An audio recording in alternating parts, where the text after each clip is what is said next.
don't get a second chance to make Right. a first impression. Outward appearances determine how people perceive you and how they perceive me. What do people know about Gabie right out of the gate? This is Gabie. Yeah, well, if they know me, they know that. People that know me, they know Steve Buck doesn't play around. The single biggest part of personal branding is basically how you...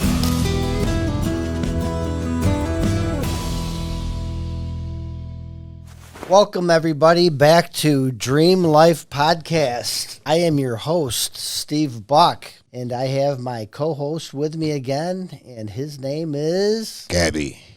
Episode 10, we're going to be talking about personal branding, and each one of us has a personal brand. A lot of people don't realize that, get that, understand that. What we want to do is want to use today's episode to help each and every one of our listeners how to embrace, improve, and enhance their physical presence. Simply understand how to do it. So we're episode 10, your personal branding, pay attention to it, because it matters. A little bit of housekeeping stuff I want to hit. Partners and sponsors, keeping in mind that our mission statement, our goal is to help young African-American men, teach them how to live the American dream. In order for us to do it effectively to the level that we have envisioned, we say on every show, we're going to need a lot of help. Right. We're going to need sponsors. We're going to need partners. We're going to need as much help as we possibly can because this is a big deal. It's a big challenge, but that's what we do.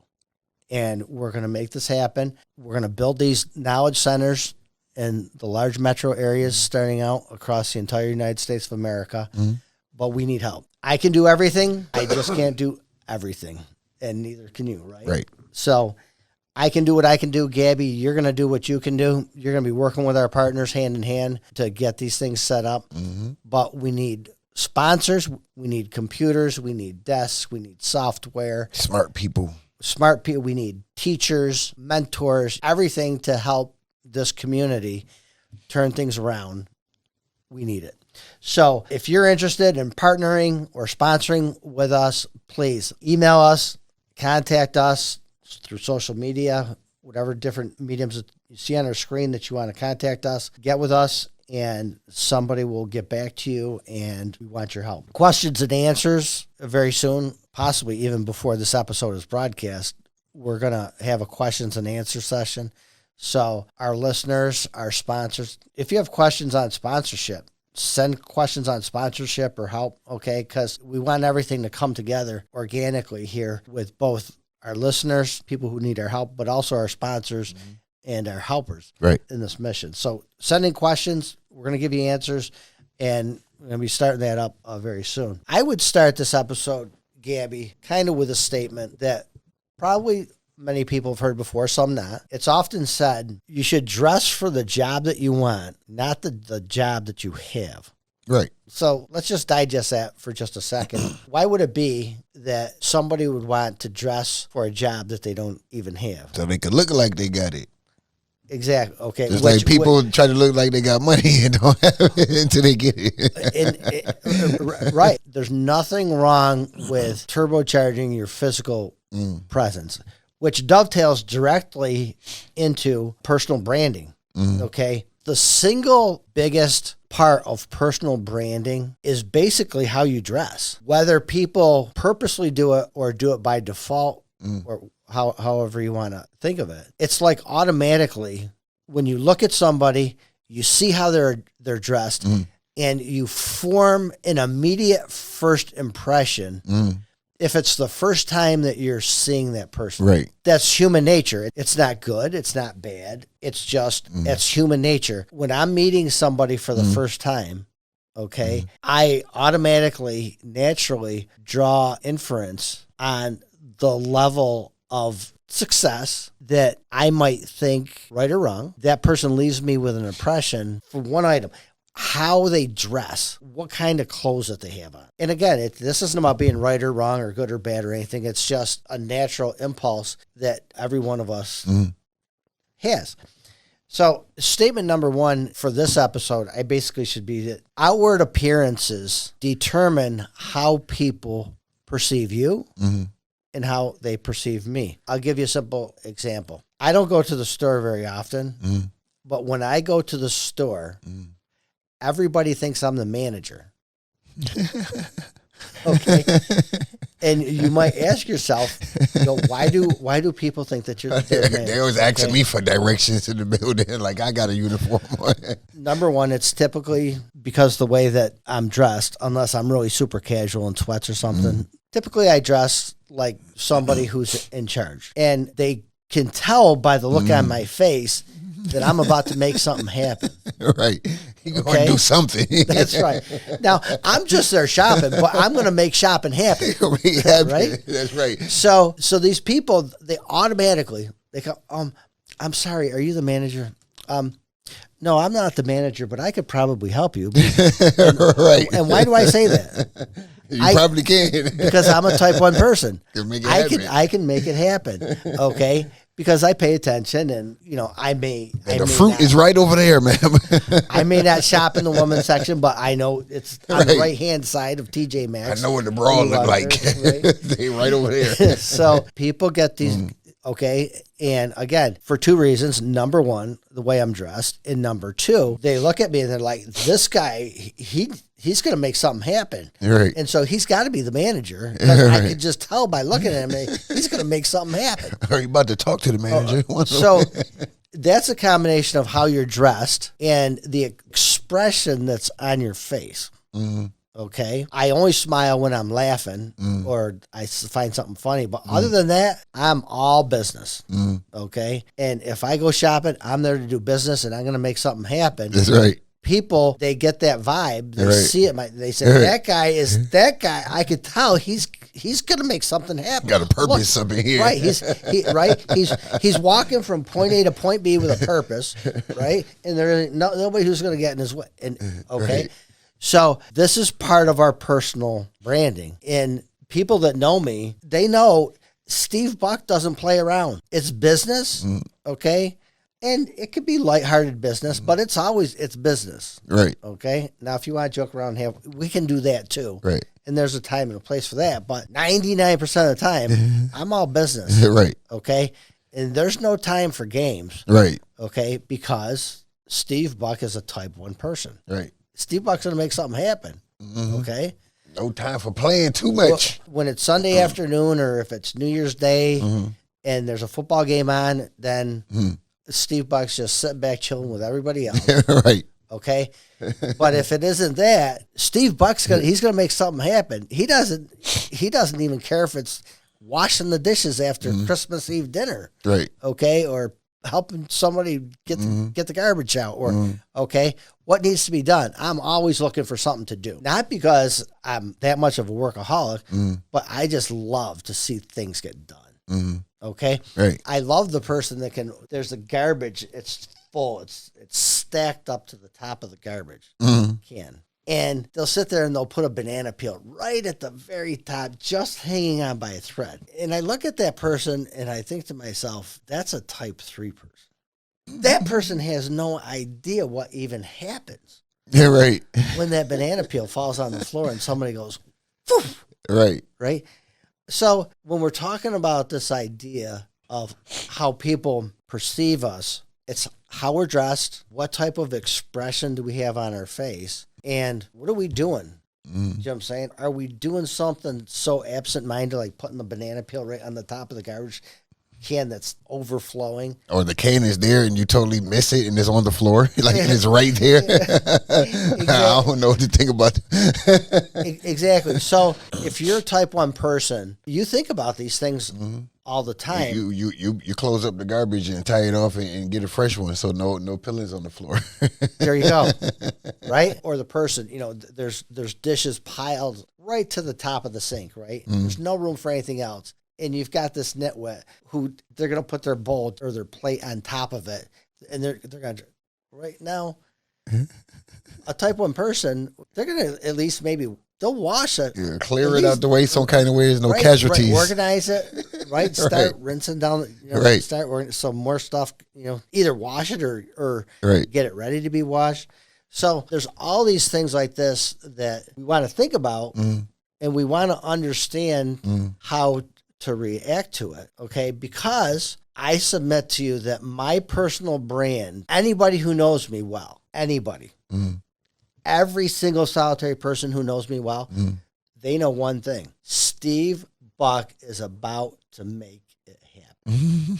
Period. It doesn't They don't matter even know if something about to happen. It doesn't matter if it's taking out the garbage, Right. putting the snow tires on the car, putting washer fluid in the washer fluid container. Right. When the light goes off, it says Right. it's empty. What do you think that light's there for? That light's there to tell you that it's empty and it's a task that needs to be completed. Right. You got to make it happen. How long do you think that light stays on in my car or my truck? Well, mine is going to go off that day right after I notice it. What, in my car or that truck? light. In my car or truck? I bet you it don't even come on.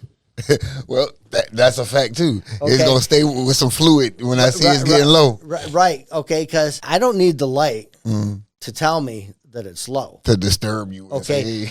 When I push the button, okay, and it's just now instead of squirting out, it's going. Yeah, right. I say to myself, okay, we're running out of washer fluid. Okay. Right. Because when you run out of washer fluid in your car, okay, here's when it happens. Driving down the road, there's all kinds of salt all over your windshield that you can't get off.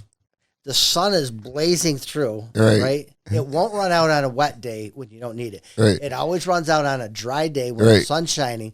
Right. And now you can't see anything, and you're in danger of being in an accident. That's when you run out of washer fluid. So I'm a type 1 person, and as soon as I see it's just coming out slowly, and it's struggling to get the last few sips of washer fluid, I pull right over into Stewart's, pull in there, go in, buy it, put it in there so that I don't find myself in that type of a circumstance. Right. My personal brand is I'm all business. Now, I've been doing business for 35, 36 years. People know I'm a type 1 person. I'm going to get it done, get it out of the way. We're going to prepare things. We are going to be ready to make it happen. That's my personal brand. Now, I want you to tell our listeners, what's your personal brand? What do people know about Gabie right out of the gate? This is Gabie, and those people who know you well. Well, if they know me, they know that I'm not trying to sit around too long waiting around on people who not on time on point. That's number one. Because they say time is money, right? That's right. So you're right. If you're on time, you're late. Basically, that's how the theory of the early bird catches the worm, thing. So, if I have gotten many gigs, been put in different positions because of the fact that I was there before everybody else. You're dependable. And when it was time looking around, looking for who, hey, this guy's here every time. I only want to show up. He's paying attention. He's dependable. So he's the early bird. We're gonna give him the work. So that's pretty much the system I've gravitated to because I've known that. On the earth, there's a lot of slackers. You know what I'm saying? So you get in when you fit in, as they say. If I know they slacking heavy over here, I'm going to go over there and just sit there for a minute. Somebody's not going to show up that they need that job for, and I'm going to know how to do it. I like that one. You get in where you fit in. Yeah. So, that's good. So you put yourself in a position to where you can take advantage of things that don't have a high level, don't have a high degree of difficulty. You put yourself in a position. Right. I love that statement. You put yourself in a position, okay? That's what a type 1 type of person does. They put themselves in a position to be successful because of their habits. Right. How they do things. So we know that personal branding, the way that we dress, okay, is the number one thing that's going to give the first impression of branding. Right. But the long-term branding, people are going to watch our actions.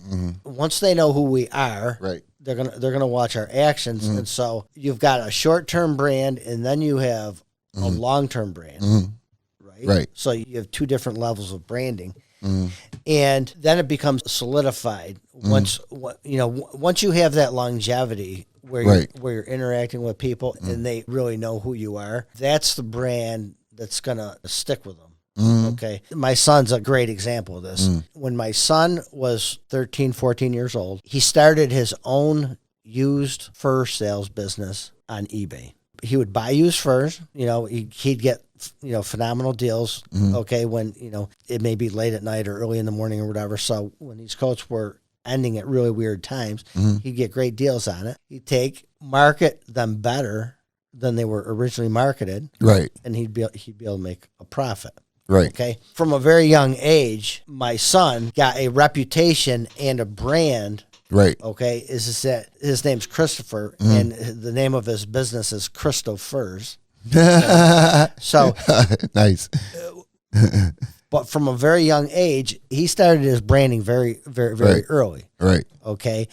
And by default, okay, he had to become a type 1 person just because of the fact that, I helped drive him to be, but, he caught on and then, took off his own ship. But his brand started building when he was 13. Right. Where my brand didn't start building until I was like maybe 21.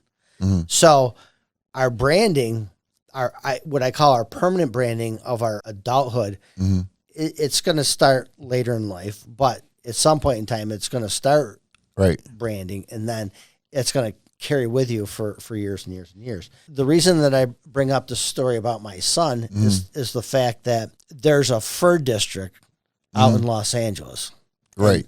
And there's this building, I don't know, it's like maybe 12 or 14 stories tall. In this building, there's fur dealers on every floor of this building. And my son Christopher's name, everybody in that building knows because they buy from him because they can resell his furs even at a profit because there's more money over in California than there is, in the rest of the world. Right. So these fur traders, they can buy his stuff. He can make a profit, and they can make a profit on top of us. But he's known as the fur guru from New York. Okay.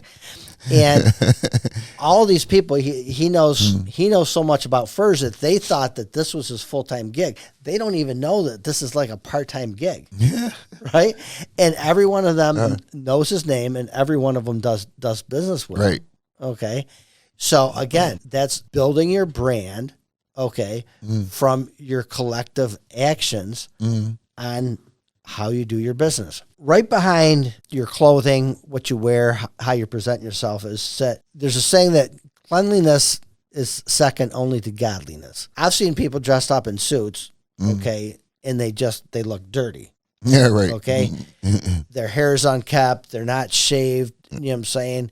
They pants ain't hemmed up and then just wrinkled up, whatever. Well, they still got, half of their jelly bun laying on their face, and then they show up for a meeting and they expect people to take them serious. So you could be dressed up in a suit and you can still look completely pathetic. Right. Okay. And it just happened recently. I had to go to court for a matter, and the attorney on the other side, he looked like a disheveled mess. He had a suit on, he had a tie, and this guy looked like an absolute disaster area. And he's an attorney. Right. And so you watch and you look at people who do that thing, and you think, are they lacking self-awareness? The answer is yes. Okay. That was kind of a rhetorical question. Okay. So part of your branding speaks directly to our self-awareness or our lack of self-awareness. I'm just as guilty of it as some other people. I always try to be self-aware, because when you're self-aware, you can make those adjustments more quickly on your branding. But that's something that we all need to work on, is self-awareness, so that we know if we look disheveled. What does our hair look like? Are we clean shaven? Does it look good? All of these types of things point to our branding and that initial first impression that we leave with people.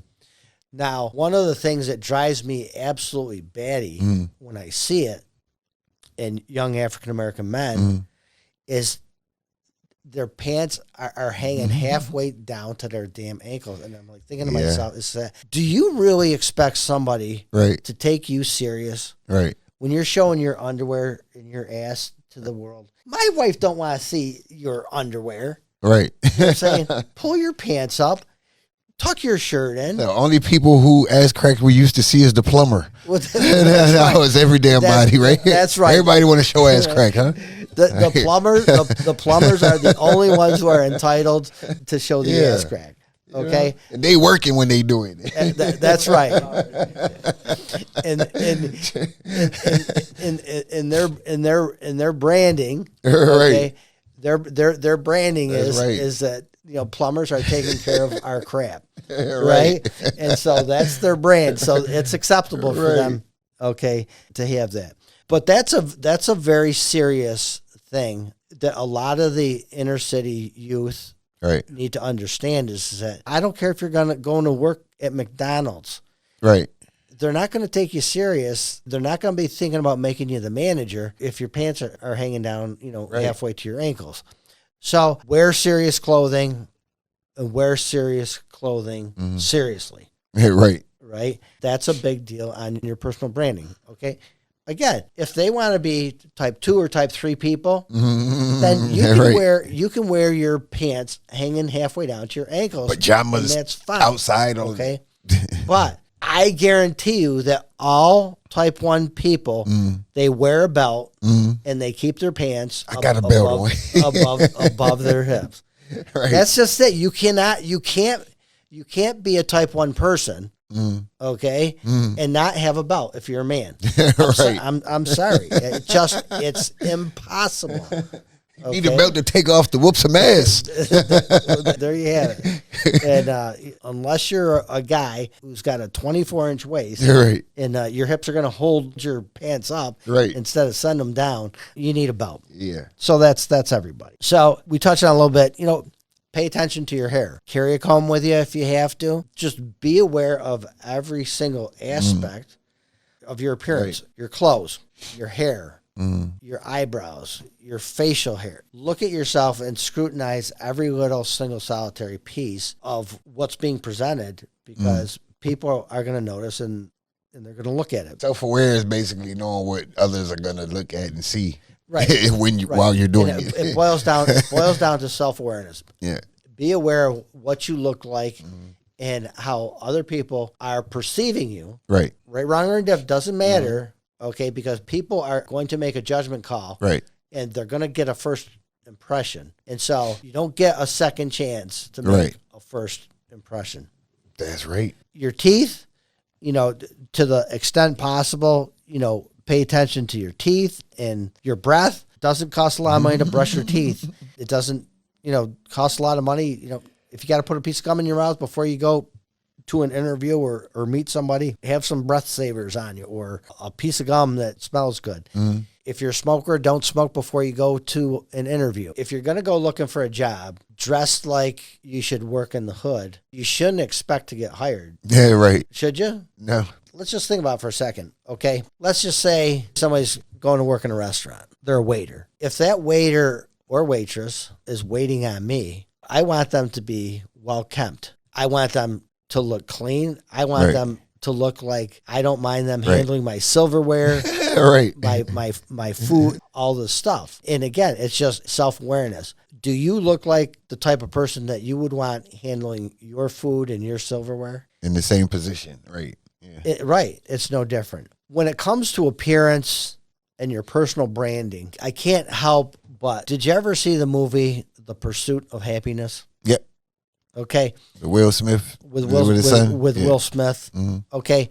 Now, that movie was absolutely fantastic on so many levels.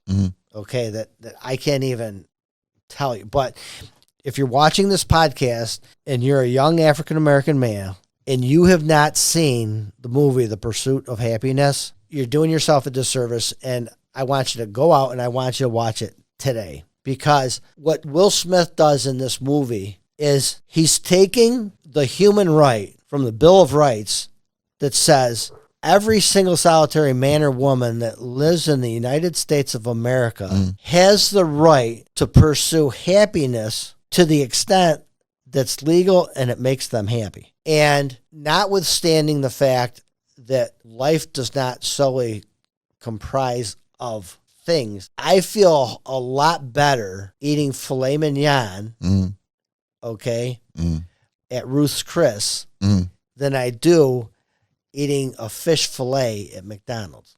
Fair?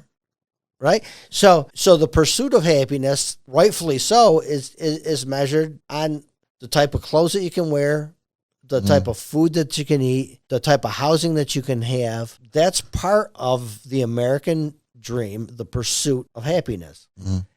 It helps make me happier. It's not exclusive to what makes me happy. Right. But I can tell you, I am much happier eating filet mignon than I am filet of fish.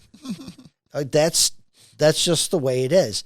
And Will Smith demonstrates the type 1 person, the type of person who makes things happen, but it's also shown in light of reality of how he had to take care of his, 4 or 5-year-old son at the same time of him building his career in the investment world.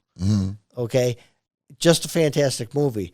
And so that movie can teach and demonstrate things that we could talk about all day long. If you watch that movie, it will implant into your psyche, what does it mean to pursue happiness? What might be some of the struggles that you might have in order to get there? Right.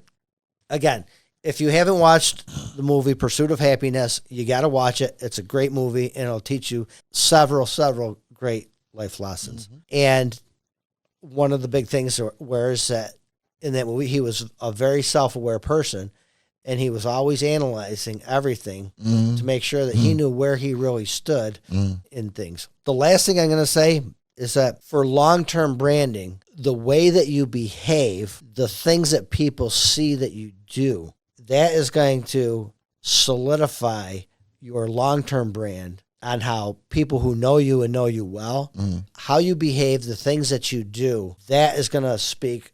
Actions speak louder than words.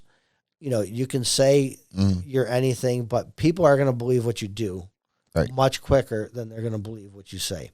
AKA how you carry yourself. That's right. How do you carry yourself? How do you speak? How do you treat other people? All that stuff. So personal branding, all these things that we just laid out today, just grasp a hold of it, pay attention to it. Think about how to bring these things into your life so that as you're building your personal brand and you do it right. Because you don't get a second chance to build your brand. Build it well, and it'll serve you well all the days of your life. So that's it for today, folks. Thank you for joining us. Again, any questions, get them in. We'll get you answers. And signing off from Dream Life Podcast is Steve Buck and his co-host, Gabie. Thank you very much. See you, folks.